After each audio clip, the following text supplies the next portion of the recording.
આભાર અમિતભાઈ. આજની પ્રેસ વાર્તામાં ઉપસ્થિત જુનાગઢ જિલ્લાના પ્રમુખ અમિતભાઈ ઠુમર, શહેરના પ્રમુખ મનોજભાઈ જોશી, યુથના પ્રમુખ કાસિફભાઈ, વિધાનસભા યુથના પ્રમુખ હરભીશભાઈ, સેવાદળના અધ્યક્ષ જસ્મીનભાઈ, તેમજ મીડિયાના ભાઈઓ બહેનો, નમસ્કાર. આજે જુનાગઢ જિલ્લામાં અને ગુજરાતના દરેક જિલ્લામાં પ્રેસ કરવાની નોબત ગુજરાત કોંગ્રેસની આવી છે, એટલા માટે કે આ દેશનું ભવિષ્ય, જે યુવાનોને આ દેશનો આપણે પાયો સમજીએ છીએ, એ યુવાનોની આજે પરિસ્થિતિ ખૂબ જ કથળતી જાય છે. છેલ્લા ભારતીય જનતા પાર્ટીના 10 વર્ષના શાસનમાં 89 જેટલા પેપર લીક થયા છે અને 48 જેટલી પરીક્ષાઓ ફરીથી લેવી પડી છે. એ જ બતાવી રહ્યા છે કે આ સરકાર છે, મોદી સરકાર છે, એ શિક્ષણના નામે ઉઘાડી લૂંટ કરી રહી છે. પેપર લીક વારંવાર થઈ રહ્યા છે, પરીક્ષાઓમાં મોટા મોટા કૌભાંડો થઈ રહ્યા છે. એમાં યુવાનોનું આજે ભવિષ્ય છે બરબાદ થતું જાય છે. આપણે સૌને ખ્યાલ છે કે આ જે કોંગ્રેસના સમયનું જે શિક્ષણ હતું, અમે સૌ અહીંયા બેઠેલા છે, લગભગ ગવર્મેન્ટ સ્કૂલમાં ભણેલા છે. અમારા લોકોનો પાયો એટલો બધો મજબૂત થયેલો છે કે આજે તમારી સામે સમક્ષ આવી અને અમારી વાતને રજૂ કરી શકીએ છીએ. એના પ્રમાણમાં આજે ભારતીય જનતા પાર્ટીના ગુજરાતમાં 30 વર્ષના શાસન પછી અને કેન્દ્રમાં 10 વર્ષના શાસન પછી શિક્ષણની પરિસ્થિતિ એટલી બધી કથળતી જાય છે કે આજે યુવાનો પોતાના મનોબળને મજબૂત નથી કરી શકતા.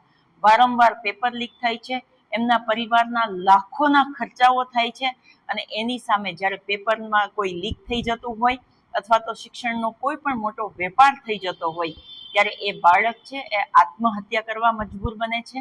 એ બાળક નહીં તો એમનો પરિવાર છે એમાંથી કોઈ આત્મહત્યા કરવા માટે મજબૂર બને છે, અને આ સરકાર છે એ ત્યારે આંખ આડા કાન કરી જાય છે.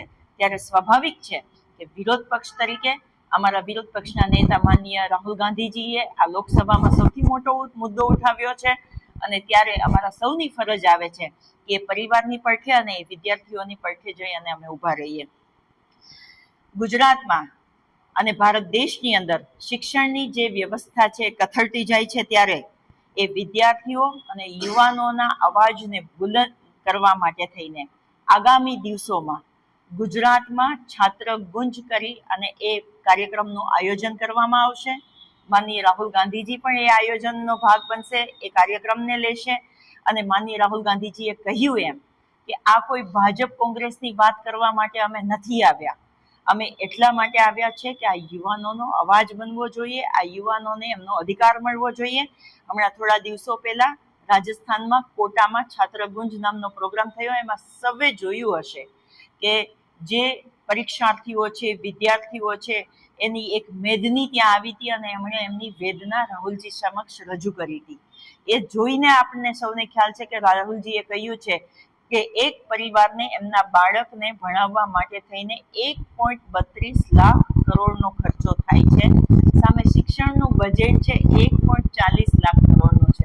એટલે આપણે સૌ સમજી શકીએ કે જેટલો વિદ્યાર્થીઓને ખર્ચો થાય છે, સામે કેન્દ્ર સરકારનું બજેટ પણ આટલું જ છે. હવે તમે વિચાર કરો કે એમાં એક બાળક છે બીજા રાજ્યમાં કે બીજા શહેરમાં જઈ અને ત્યાં ભાડાના મકાનમાં રહે, આવવા જવાનો ખર્ચો થાય, એમનો ખાવા પીવાનો ખર્ચો થાય, ને મોંઘી દાટ જે શિક્ષણનો વેપાર કર્યો છે એવી ફી ભરે, સામે શિક્ષણનો બજેટ છે તો એ બહુ સમકક્ષ છે.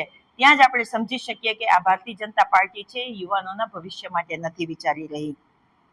વારંવાર પેપર લીક થાય, પરીક્ષાના કૌભાંડો થાય, એનાથી વિદ્યાર્થીઓના સપનાઓ તો ચૂપચાપ થઈ જાય છે.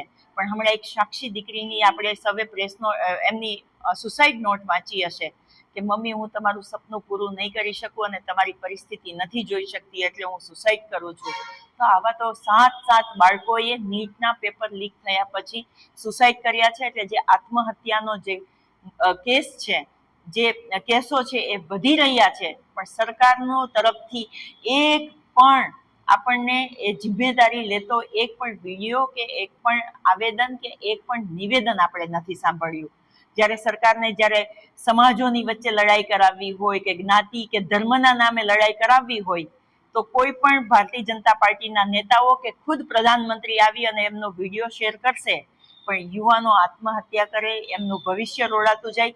નીટ જેવી એક્ઝામ ના પેપરો લીક થાય છે ત્યારે ભારતીય જનતા પાર્ટીના એક નેતા કે પ્રધાનમંત્રી કે કોઈ જિમ્મેદાર વ્યક્તિ સામે આવી અને એ જિમ્મેદારી લેતા નથી. ત્યારે દુઃખ સાથે કહેવું પડે છે કે આ નીટ હોય, જેઈઈ હોય, યુપીએસસી હોય કે એસએસસી સહિતની પરીક્ષાઓની તૈયારી કરતા માટે જે પરીક્ષાઓના પરિવારોનો ખર્ચનો શિક્ષણનો છે ને બજેટ કરતા 3 ગણો વધારે થઈ જાય છે. ત્યારે એમના પક્ષે આવી અને કોંગ્રેસ પક્ષે મજબૂતીથી અવાજ બનવું પડે છે. શિક્ષણ હોય, રોજગાર હોય કે યુવાનોના ભવિષ્ય માટે સીધો સંબંધ ધરાવતો જે અત્યંત ગંભીર વિષય છે એ દેશનું ભવિષ્ય અને દેશનું ધ્યાન દોરવાની જરૂરિયાત ઊભી થઈ છે. ત્યારે દેશભરની જે શિક્ષણ વ્યવસ્થા છે એના પ્રકારને જે ઉઘાડી લૂંટ કરી રહ્યા છે એની સામે કોંગ્રેસ પક્ષ છે આજે મજબૂત અવાજથી છાત્રગુંજનો પ્રોગ્રામ ટૂંક સમયમાં કરશે અને અમે આશા રાખીએ છીએ કે આજે મીડિયાના માધ્યમથી દરેક ઘર સુધી એ પ્રશ્ન પહોંચે. કેમ કે આજે આપણે કોંગ્રેસના સમયમાં 1 થી 12 ધોરણ મફતમાં અને સારું શિક્ષણ મળતું હતું, પાયો મજબૂત બનતો હતો. આજે 1 થી 12 સુધી ભણાવવો હોય ને દીકરાને કે દીકરીને તો 1 લાખ રૂપિયાનો 1 વર્ષનો મિનિમમ ખર્ચો આવે છે. પ્રાઇવેટ સ્કૂલોમાં અને ગવર્મેન્ટ સ્કૂલોને તો મર્જ કરી અને સંખ્યા નથીના નામે બંધ કરી દેવાય છે. વિધાનસભાના ભલે આંકડાઓ આવતા હોય કે 1700 જેટલી સ્કૂલોમાં એક જ શિક્ષક છે 1 થી 8 ધોરણમાં, પણ હજી પણ શિક્ષકો ટેટ 1, ટેટ 2 ની પરીક્ષાઓ આપી દે છે, પણ ત્યાં એ લોકોને પાછી નોકરી દેવાનો વારો આવે છે ત્યાં એ લોકોની ઉંમર પતી જાય છે પણ એમને નોકરી નથી મળતી, એવી સમસ્યા ઊભી થાય છે. પણ એ બાળકોનું ભવિષ્યને આપણે રોડાતું જોઈએ છે. માનનીય રાહુલ ગાંધીજીએ એમના નેતૃત્વથી અને એમના માર્ગદર્શન હેઠળ જે કોટામાં પ્રોગ્રામ છાત્રગુંજનો જે પ્રોગ્રામ યુવાનો માટે કરવામાં આવ્યો હતો એવો જ પ્રોગ્રામ ગુજરાતના દરેક જિલ્લાઓમાં કરવામાં આવશે. માનનીય રાહુલ ગાંધીજી પણ હાજર રહેશે. એમાં પેપર લીક થાય છે, એમના જે શિક્ષણમાં ભરતીકાંડમાં જે નામો બહાર આવે છે, અને જોવાની વસ્તુ તો એ છે કે જે લોકોના નામ બહાર આવે છે એના ઉપર કોઈ કાયદાકીય વ્યવસ્થા, કોઈ કાયદાકીય પ્રક્રિયા કરવામાં નથી આવતી. એ લોકોના જે નામ આવે છે એવો દાખલો બેસાડી શકીએ કે આ લોકોએ પેપર લીક કર્યું છે તો એને એવી કોઈ સજા કરવામાં નથી આવતી. એના માટે થઈને વારંવાર પેપર લીક થાય છે અને એ ભવિષ્ય, જે બાળકોનું ભવિષ્ય છે રોડાતું જાય છે. એટલે કોંગ્રેસ પાર્ટીની માંગ છે કાં તો જે પેપર લીકમાં જે લોકોના નામ આવે છે એ લોકોની ઉપર એવો કોઈ દાખલો બેસાડો, એવી સજા તો કરો કે જેથી કરી અને બીજા કોઈને પેપર લીક કરવું હોય તો કમસે કમ એ ધ્રુજી જાય. આ રિયલી એવડી મોટી ઘટના છે કે 89 જેટલા પેપર લીક થાય, 48 પરીક્ષાઓને પાછી લેવી પડે, છતાં પણ સરકાર છે એ આંખ આડા કાન કરે. હમણાં ઇલેક્શન હતું, આપ સૌએ જોયું હશે કે મોટા મોટા ભાષણો કર્યા હશે કે મોદી સરકાર આમ, મોદી સરકાર આમ, પણ એ મોદી સરકાર જ્યારે યુવાનોના ભવિષ્ય રોડાતા જાય છે ત્યારે એ મોદી સરકાર ક્યાં જાય છે, એ મોદીજી ક્યાં જાય છે? આપણે ગુજરાતીમાં કહેવત છે અને સૌરાષ્ટ્રમાં પણ કહેવત છે કે મોસાળે જમણવાર હોય, માં પીરસવા વાળી હોય, પછી ગુજરાતે કઈ જોવાનું ના હોય. એની જગ્યાએ 35 વર્ષથી ભારતીય જનતા પાર્ટીના શાસનમાં અને 11 વર્ષના કેન્દ્રમાં ભારતીય જનતા પાર્ટીના શાસન પછી પણ ગુજરાતના વિદ્યાર્થીઓએ પેપર લીક અને જે શિક્ષણનો વેપાર બનાવી દીધો છે. આજની ગવર્મેન્ટને પણ હું કહેવા માંગુ છું કે આજની જે ગવર્મેન્ટ છે એ પણ જાણે કોઈ કોર્પોરેટ પાર્ટી ચાલતી હોય એવી રીતનું જે કામ કરી રહી છે. એને પણ કહેવા માંગુ છું કે